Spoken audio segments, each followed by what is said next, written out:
They say curses run through blood, but I didn't believe it until the night the first body showed up on our doorstep. I remember it vividly, a boy from the neighboring village, no older than 10. His skin looked pale, almost gray, as if someone had drained every bit of life from him. His eyes were wide open, frozen in fear, but it wasn't just the sight of him that haunted me. It was the marks carved into his chest, ancient symbols etched deep into his flesh, symbols that felt familiar. Too familiar. The air inside the hut felt heavier, thick with silence and fear. My grandmother knelt beside the body, her frail hands trembling slightly as she traced the symbols with her fingertips. When she reached the final mark, a jagged spiral near the boy's heart, she whispered a single word under her breath, a name that made my heart race with unease. Aziza. I froze at the sound of it. Aziza, my great-grandfather. His name had long been buried beneath layers of silence in our family, a secret no one dared to speak. I had only heard fragments of his story, bits and pieces my grandmother let slip when she thought I wasn't listening. Aziza was once a healer, a powerful witch doctor known far and wide for his knowledge of herbs, rituals, and spells. He could heal anyone, grandmother used to say. Even those at death's door. But that part of the story was only half the truth. The other half, the part whispered by the elders, was much darker. Aziza's hunger for knowledge consumed him, and he began dabbling in forbidden practices. He sought out spirits no man should ever speak to, hoping to unlock the secrets of life and death itself. In his quest for power, he made a terrible bargain, one that cost him his soul. The elders believed that the spirits, in return for granting Aziza knowledge, had cursed his bloodline. Every blood moon, when the sky glowed red, Aziza's monstrous spirit would return to claim souls, either from the living or his own descendants. Grandmother, with her cracked voice and hollow eyes, told me the tales when I was just a boy. She'd sit by the fire at night, poking the embers with a stick, and I'd huddle close, listening to the ancient stories she carried like scars on her soul. It was always the same tale, the one she said would save my life someday if I paid attention. Your great-grandfather, Aziza, was once a man of wisdom, she would begin, rocking slightly in her wooden chair. A healer of great renown. People came from distant villages to seek his help, and with every cure he performed, his fame grew. But fame wasn't enough for him. He wanted more. He wanted to unlock the secrets that only the dead knew. One rainy night, Aziza left his village and entered the forest of the forgotten spirits, where no man dared to go. The spirits that lived there were ancient beings, creatures of shadow, born of hunger and deceit. Aziza offered his soul in exchange for their knowledge, thinking himself clever, thinking he could outsmart them. Grandmother would pause at this part, tapping her knotted fingers together as if counting invisible debts. But the spirits, they are never outwitted. She would lean closer, her voice dropping to a whisper. The price of forbidden knowledge is never paid in full. It always asks for more. The spirits gave Aziza what he asked for, but it came with a terrible price. His body began to change in frightening ways. His skin became dry and cracked like old earth, and it split open in places, glowing faintly from within. His eyes turned completely white and seemed to shine in the dark. His fingernails grew long and sharp, as black as stone. His face became thin and hollow, hidden behind dirty dreadlocks tangled with blood and mud. His body stretched unnaturally, like something was pulling him from inside. His voice, once strong and deep, turned into a dry whisper, like many voices speaking at once. Aziza was no longer fully human. He had become something else, something cursed. Part man, part shadow. He was trapped between the world of the living and the world of spirits, and he needed to feed on souls to survive. But the curse didn't stop with him. It passed down through his children, and their children too. Every child born from his blood carried a piece of the darkness. Every blood moon, grandmother would say, his spirit returns. If Aziza's curse is not fed, if he does not claim a soul, he will come for one of us, his descendants.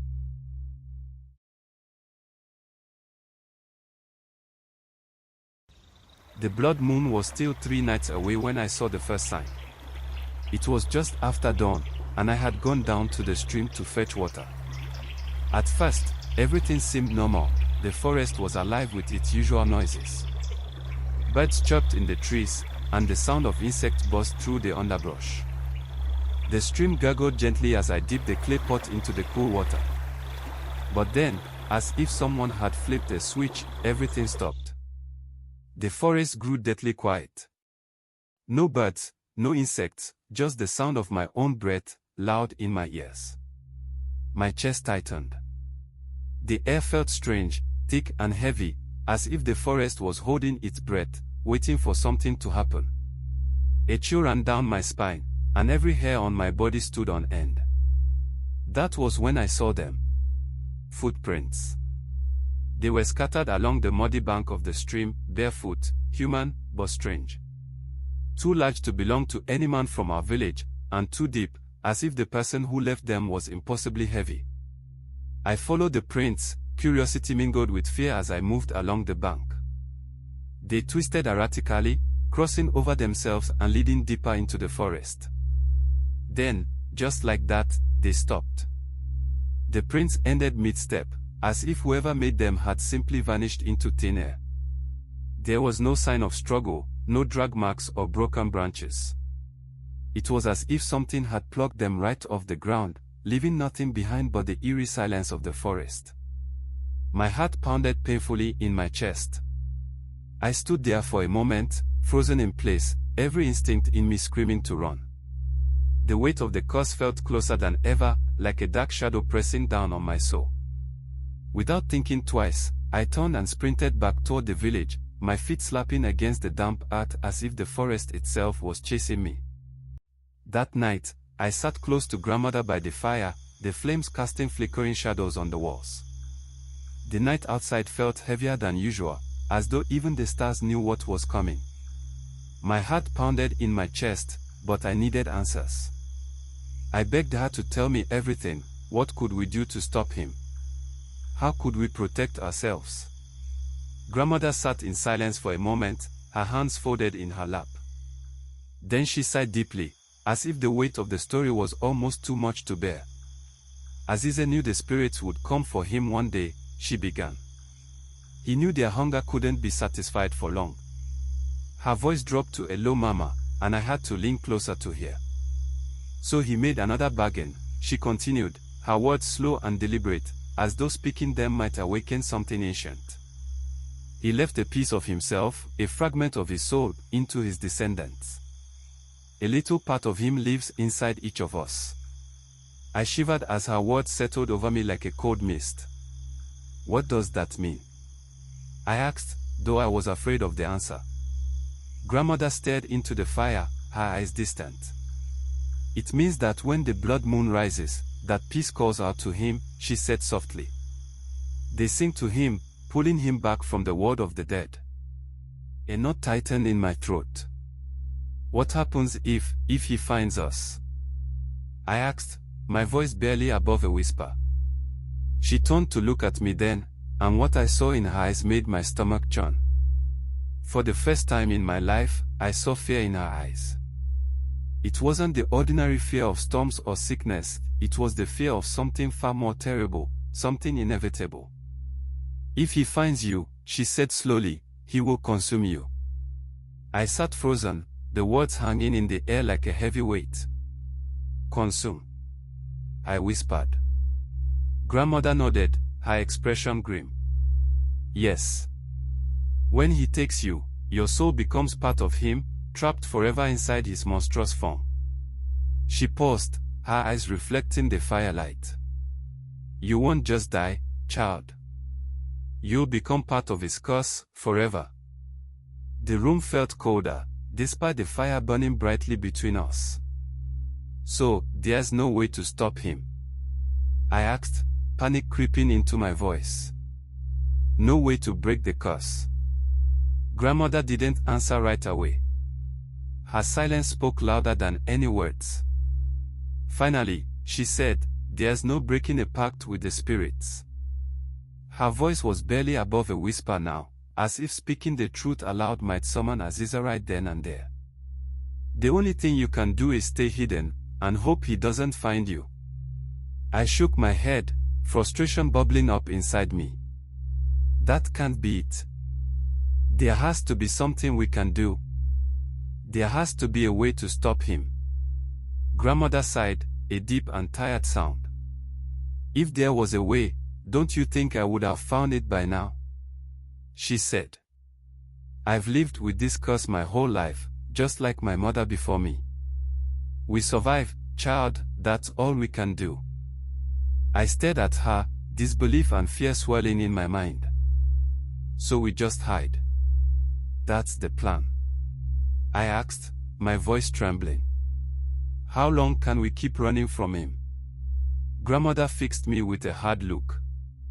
You run for as long as it takes, she said firmly. You survive, even if it means sacrificing everything. The fire cracked between us, and in the silence, I could almost feel the pull of the blood moon, still 3 nights away. The curse was alive. It was waiting. But I wasn't satisfied. I couldn't just sit back and wait for Aziza to claim me or someone I loved. There had to be another way. What if we trick him? I asked suddenly. Grandmother's eyes narrowed. Trick a spirit? She said slowly, her voice heavy with disbelief. Child, do you know what you're saying? I swallowed hard. What if we can give him something else, something he wants more than us? Her expression darkened, and I could see the anger flashing in her eyes. That's not a game you want to play, she said sharply. Aziza is no ordinary spirit. He was once human, he knows how the mind works. He knows every trick, every lie. And if you fail... She trailed off, but the warning was clear. The second body appeared the next morning, a hunter from the village, his lifeless eyes staring into nothingness, as if frozen in the moment of his death. His limbs were twisted unnaturally, and his ribs jutted out from beneath his torn skin, almost as though something had reached inside him and ripped his spirit free. The same symbols, those dreadful, ancient marks, were carved into his chest, glowing faintly in the morning light. Panic spread like wildfire. Families huddled together, murmuring prayers to gods long forgotten. Women wept while men whispered among themselves, glancing toward the forest edge as though expecting some shadow to emerge at any moment. I overheard some saying the spirits were angry, that Aziza's curse was upon us again. Others spoke of fleeing the village under the cover of darkness, but grandmother only shook her head when I told her. The curse follows the blood, she said with grim certainty. You can't outrun it. Her words stuck with me, heavy and unshakable. I realized then how deeply rooted the curse was, how it clung to us like a second skin, bound to our very existence. Running would only delay the inevitable. No matter where we went, Aziza would come. The air inside our hut grew heavier as the day turned into night. I watched the sun sink beneath the horizon, knowing that whatever killed the hunter might come for me next. Every sound outside, every rustle of the wind, every distant howl, felt like a warning. The village, once bustling with life, had fallen eerily silent, as if holding its breath.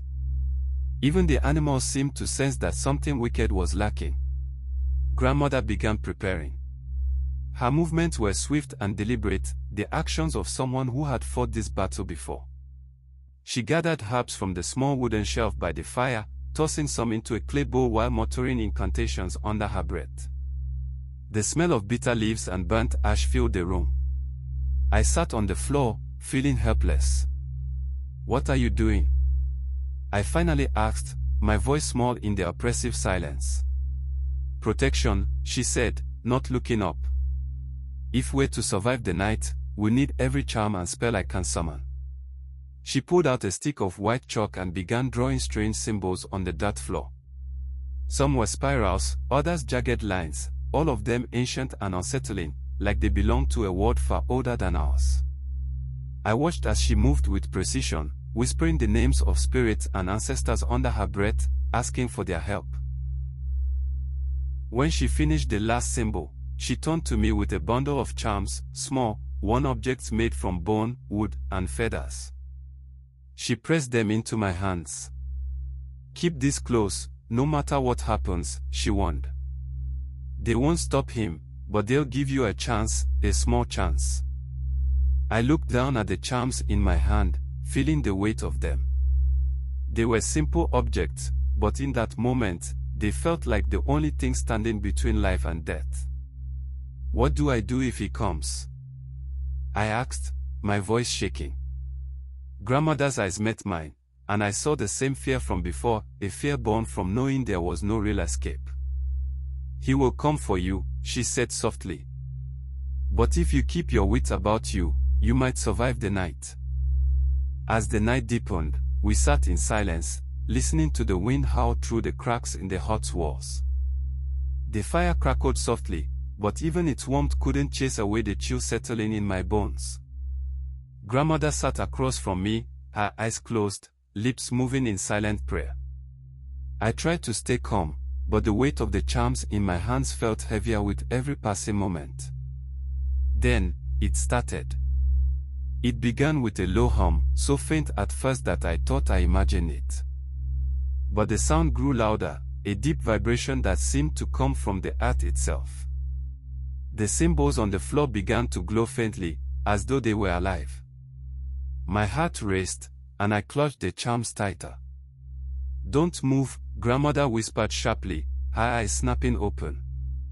"Stay inside the circle." I nodded, too afraid to speak. The hum grew into a low moan, a sound that didn't belong to the world of the living. Outside, I heard something shuffle through the dirt, a dragging sound, like something heavy being pulled across the ground. The air grew colder, and the fire began to flicker, struggling against the darkness. Suddenly, the wind outside stopped, and everything fell deathly silent. Then I heard it, a knock at the door. It was slow and deliberate, like someone, or something, was toying with us. My heart thundered in my chest, and I felt the blood drain from my face. Grandmother's grip tightened on my arm. "Don't answer it," she hissed. "It's not human." Another knock. Louder this time. I squeezed the charms so tightly that they bit into my palm, sending sharp pain through my hand. The symbols on the floor glowed brighter, as if warning us that something was trying to enter. "It knows we're here," I whispered, my voice barely audible. Grandmother nodded grimly. "Of course it does. But it can't come inside unless we let it." We sat in tense silence as the knocking continued, each knock more insistent than the last. It was a game to this thing, testing our resolve, waiting for us to make a mistake. Then, just as suddenly as it began, the knocking stopped. The silence that followed was worse than the noise. It felt like the calm before a storm, a brief moment of peace before everything went to hell. I let out a shaky breath, thinking the worst was over. But Grandmother shook her head. "It's not gone," she said quietly. "It's waiting." I stared at her, my heart sinking. "What do we do now?" Grandmother's face was pale, but her voice was steady. "We wait. And we pray it doesn't find a way in." And so we sat, surrounded by glowing symbols and the faint warmth of a dying fire, waiting for the monster that wore my ancestors' name to find its way through the darkness. The blood moon was still 2 nights away, but I knew in my heart that Aziza was already here, just waiting for the right moment to strike. And all we could do was hold on and hope.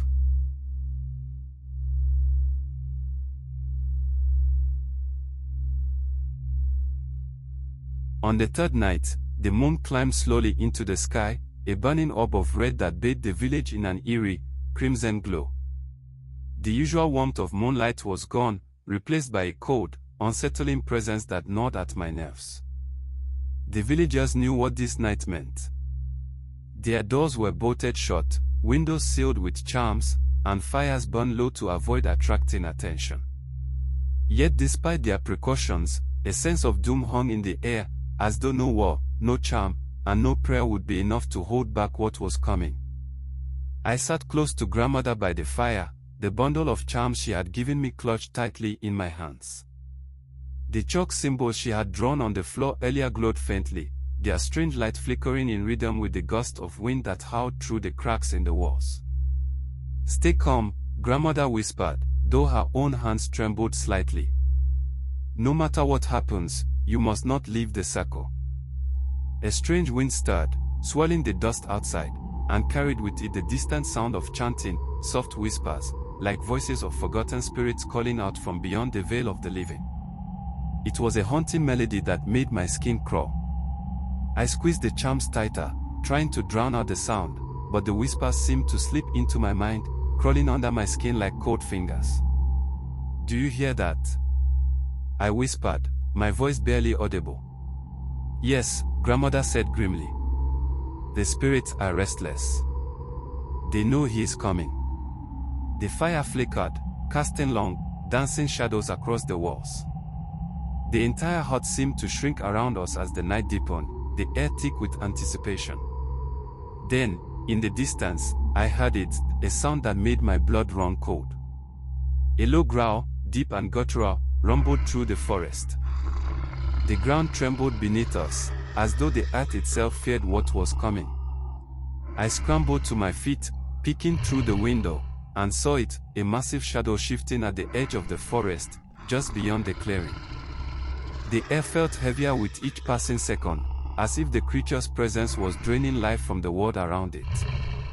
Then, slowly, it stepped into the moonlight, and I felt my breath catch in my throat. It was worse than I had ever imagined.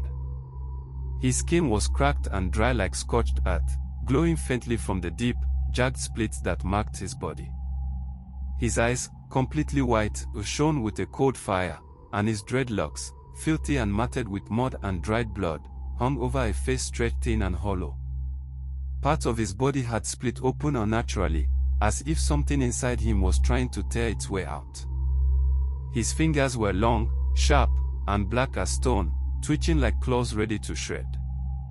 And when he moved, I heard it, that eerie, layered whisper, like many spirits speaking through him at once. A voice that didn't belong to the living. He stood at the edge of the village, a cursed thing, half shadow, half corpse, trapped between two worlds. Souls burned behind his glowing eyes, their silent screams reaching even into my mind. His presence was a dark promise that no one, not even the spirits, were safe. And then, his eyes locked onto our hut. "He's found us," I whispered, my heart racing. My body shook uncontrollably, the weight of terror pressing down on me like a heavy stone. Grandmother placed a hand on my shoulder. "Steady yourself," she said firmly. "This is what he wants, to make you afraid. Fear feeds him. You mustn't give him that." But it was impossible not to be afraid. The creature began to move, each step slow and deliberate, as if savoring the moment. The earth seemed to shudder beneath its weight. I could hear the crunch of dry leaves and snapping twigs under its massive paws. Then came the voice, deep, raspy, and cold as the night itself. "You carry my blood," it hissed, its words slithering into my ears. "And your soul belongs to me."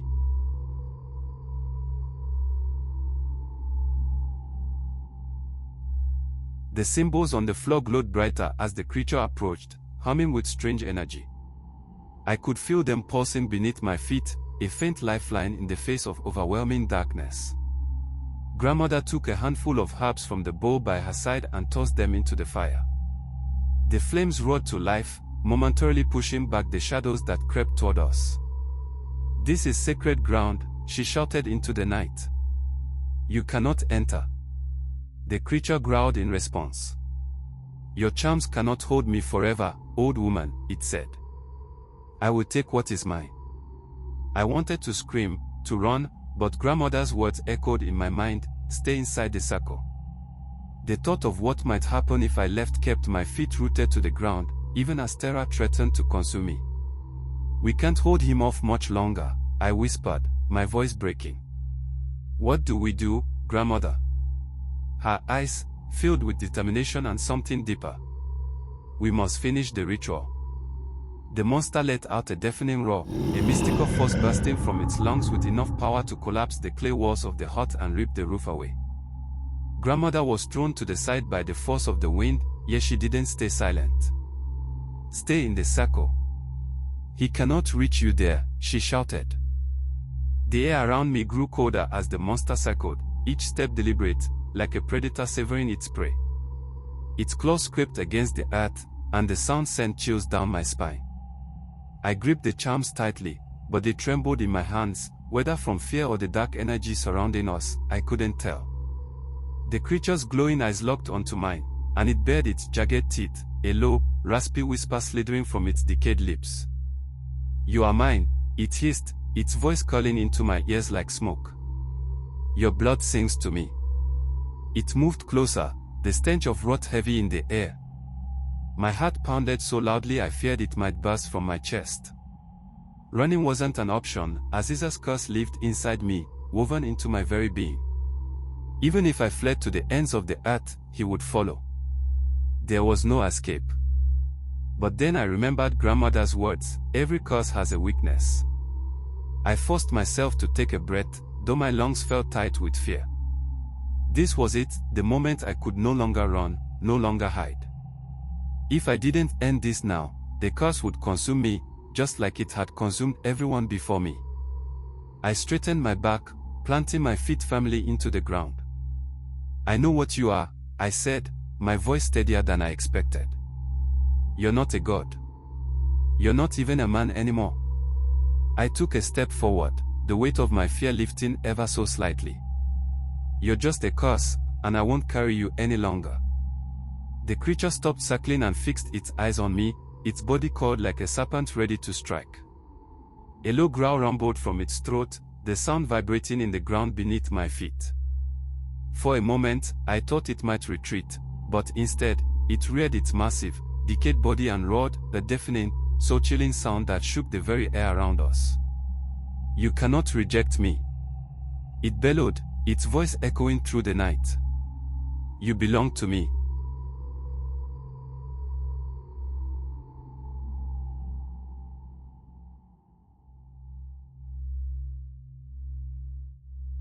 The monster lunged, moving faster than I thought possible.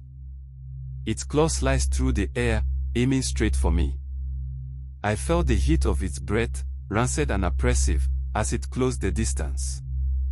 Time seemed to slow, and for a heartbeat, I saw my entire life flash before my eyes, every fear, every failure, every moment that led to this confrontation. But instead of running, I acted. I threw the bundle of charms into the fire, just as grandmother had taught me.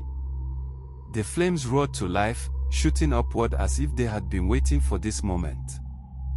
The fire blazed brighter than the blood moon, casting a brilliant glow that illuminated the darkness and swallowed the shadows whole. I began chanting the ancient words grandmother had drilled into me, a string of syllables so old they felt foreign on my tongue, yet powerful. The words filled the air with energy, wrapping around the monster like invisible chains. Aziza let out a scream, not of rage, but of fear. His decayed body convulsed and twisted, as though something inside him was breaking apart. The light from the fire grew brighter, burning away the creature's rotting flesh. His head twisted in agony, the exposed muscle and bone bubbling under the intensity of the flames. "No!" Aziza howled, his voice ragged and desperate. "You cannot cast me out. I am your blood." I kept chanting, my voice rising above his howls. The fire surged, and Aziza's massive form began to wither, like smoke being sucked into the wind. His claws scraped the ground in a last, desperate attempt to hold on, but it was no use. "You are nothing but a curse," I whispered as the final words left my lips. "And tonight, I free myself." With one final, bone-chilling scream, Aziza's body twisted in on itself, shrinking until all that remained was a dark wisp of smoke. The air hissed as the smoke drifted into the night, swallowed by the flames. Then, just as suddenly as it had started, everything went still. The wind stopped howling. The fire settled, burning low and steady.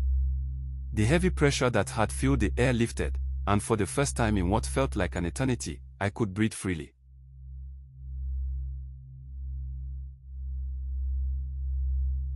I stood there for a moment, my heart pounding in my chest, staring at the place where the creature had been. The forest around me was quiet, as if even the trees were holding their breath. The blood moon still hung overhead, but its ominous glow seemed dimmer now, as though the night had lost some of its power. Grandmother hobbled over to me, her hands gripping my shoulders. "It's done," she whispered, her voice filled with both exhaustion and relief. "You've done it." I looked into her eyes and saw something I hadn't seen in a long time: hope. The weight of generations seemed to lift from her frail frame, and I knew that this time, the curse had truly been broken. The fire crackled softly in the stillness of the night. For the first time, I felt the warmth of the flames without fear. I looked up at the sky, watching as the blood moon began to sink behind the horizon. Soon, the first light of dawn would creep into the village, bringing with it the promise of a new beginning. Grandmother smiled, a rare and weary smile. "Aziza is gone," she said, almost as if convincing herself. "And he won't return." I nodded, though I knew it would take time for me to truly believe it. But deep down, I felt something I hadn't felt in years: freedom. I was no longer running from a curse that lived inside me. I had faced it, and won. As the fire burned low, I sat beside Grandmother, letting the night's events settle in my mind. For the first time, the silence around us wasn't heavy with fear. It was peaceful, like the world had finally exhaled. And as the first sliver of sunlight broke over the horizon, I knew that the nightmare was over.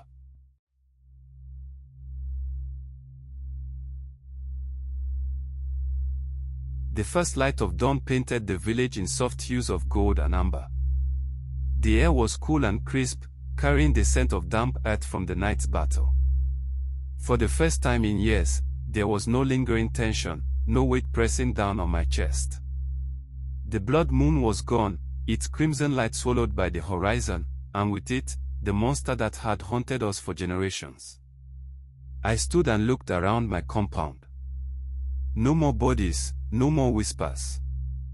For years, Aziza haunted us, his shadow lurking in every corner of our lives. But now, the silence was mine. I had done what no one else could. I was the one chosen to end it all. And I did. The curse has been broken, and Aziza, once a man, then a monster, was nothing more than a memory. Just as the first light touched the ground, Grandmother and I took shelter under the tree close to our hut. People emerged slowly from their homes, their faces weary with exhaustion yet softened by relief. Many exhaled deeply, as if releasing years of fear in a single breath. Some raised their hands to the sky in prayer, offering thanks to the gods for finally answering their pleas. I caught the eye of an old man standing in his doorway, his brow furrowed as if trying to make sense of the stillness. When he saw us, his expression softened, and he gave me a small, tired nod. No one said much, words seemed too heavy after what we had survived. But there was a sense of understanding, a silent acknowledgement that we had made it through the night, and that we were free. That day, the village elders called for a meeting and decided to rebuild our house as an act of thanksgiving for freeing the village from the curse of Aziza. By afternoon, every able-bodied young man took on the task as if it were his own. It would take a few days before Grandmother and I could return home, so we went to stay with her sister for a while.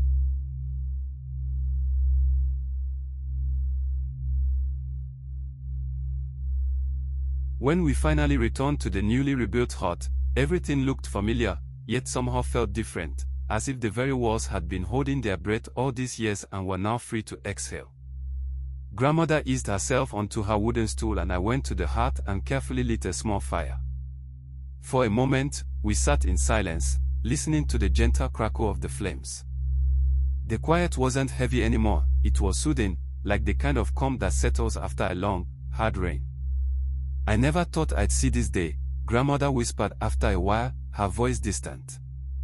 "So many of us didn't."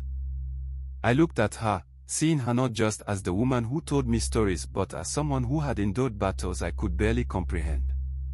She had carried the weight of the curse her whole life, and now, at last, she could let it go.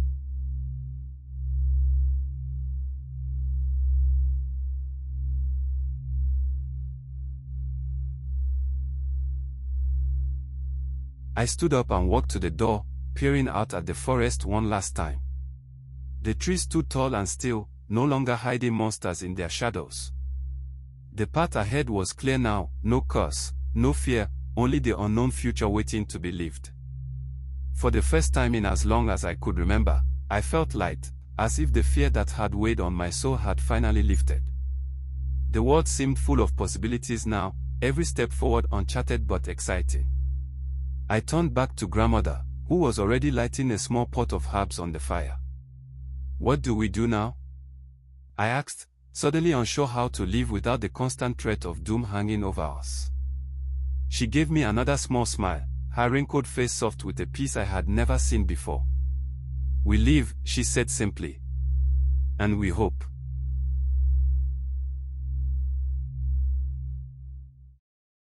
Thank you for staying with us through this story. If you enjoyed this story, please like, share, and subscribe to our channel to help us grow. And don't forget to turn on the bell icon so you never miss our weekly exciting stories.